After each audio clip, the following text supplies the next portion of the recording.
This is lesson 5-5, equivalent fraction. Our central question, how can you find equivalent fractions? And this is just a really good visual of what equivalent fractions look like. Even though they appear to be different, so 1/2 is equal to 2/4, they still cover the same amount of space if you were to look at them in a picture. So when they say equivalent, that means that they're still the same. They have the same value. They're just using different numerators and denominators. So like 2/4 could be reduced back to 1/2.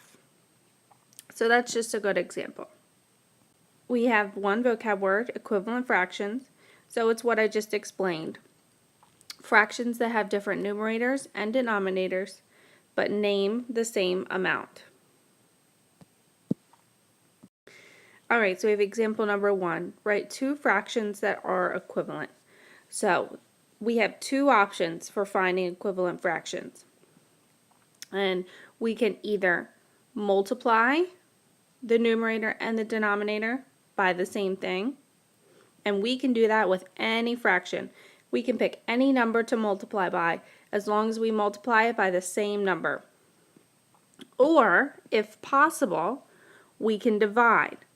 And as long as both the numerator and the denominator can be divided by the same number evenly, you can do that. So let's try our first one. Let's try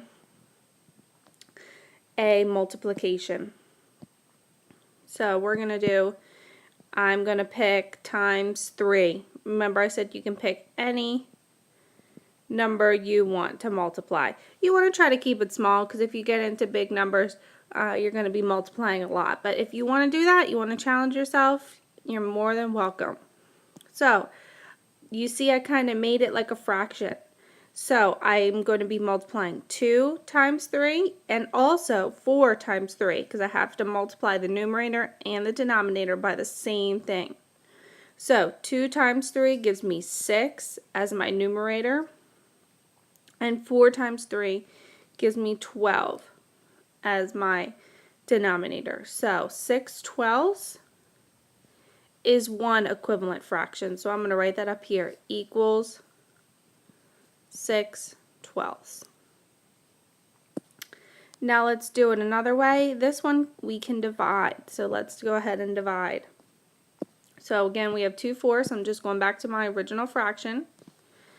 And 2 and 4 can both be divided by 2, and it'll go in evenly. So we're going to divide by 2. Okay, remember, whatever you do to the numerator, you have to do it to the denominator to keep it the same. So 2 divided by 2 for my numerator is 1, and 4 divided by 2 is 2 for my denominator. So 1/2 is also equivalent. Now 1/2 is also simplest form because we couldn't reduce that anymore. But we're going to talk about that a little later. So there's two ways to find equivalent fractions. Alright, example number 2. Write two fractions that are equivalent again. So we have 12/36. So I'm going to bring 12/36 down, and let's go ahead and divide that. And I know that those are both even numbers. 12 is an even number and 36 is an even number. So let's go ahead and divide those by 2, because all even numbers can be divided by 2. So we have to divide the numerator by 2 and the denominator by 2. So we have 12 divided by 2 for the numerator is 6, and 36 divided by 2 is 18 for the denominator. So 6/18 is one equivalent fraction.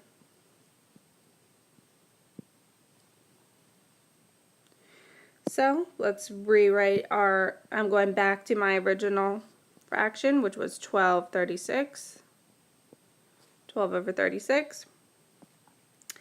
And I could multiply if I wanted. I could pick any number. I could multiply this by 2, multiply by 3, 4, 5, whatever I wanted. But I'm actually going to divide again, just because I know that I can divide both of these numbers by 3 evenly. So it doesn't really matter. It's basically up to you what you want to do to find equivalent fractions, unless they give you specific directions to either multiply or divide. But if they don't, you get to pick. So I know for my numerator, 12 divided by 3 is 4, and 36 divided by 3 is 12. So I have 4 twelfths.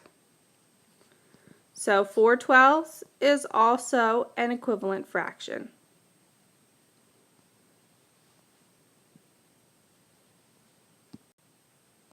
Example number 3, 9/15.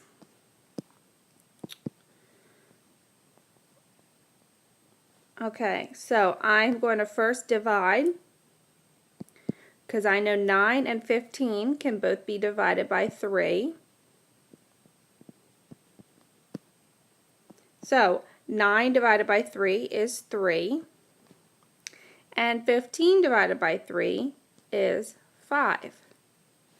So 3/5 is one equivalent fraction. And why don't we go ahead and multiply this time? We could have actually, I don't think there is another way we could have divided, because there's not another number that will go evenly into 9 and 15. So let's go ahead and multiply. I'm going to multiply by 2. So 9 times 2 is 18, and 15 times 2 is 30. So 18/30 is another equivalent fraction. So all three of these fractions are equivalent. If we were to draw them out in a picture form, they would all be equal to the same amount in the picture. Our last example, now we're going to be doing a number line. So even if you're not writing this example down, please pay attention, because you are going to see something very similar to this on your test. So it says, name 2 fractions that can be used to represent point A. Now we saw number lines like this in 5-4.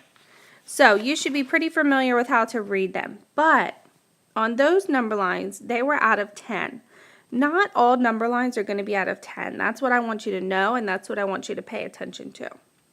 Now remember, for the denominator, we count how many lines, and we start at the line after 0.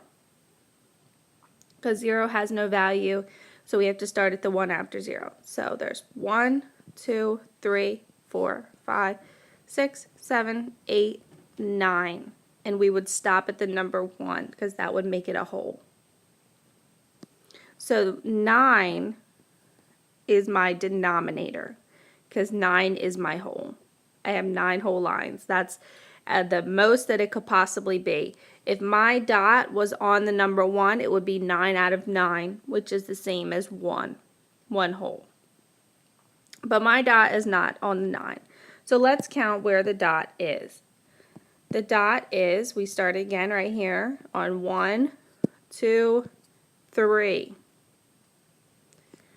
So 3/9 is one fraction. But they wanted us to name 2 fractions. So basically they just want us to find an equivalent fraction. So we can either divide on this one, or we can multiply. I say let's divide. So let's divide. 3 and 9 I know can both be divided by 3.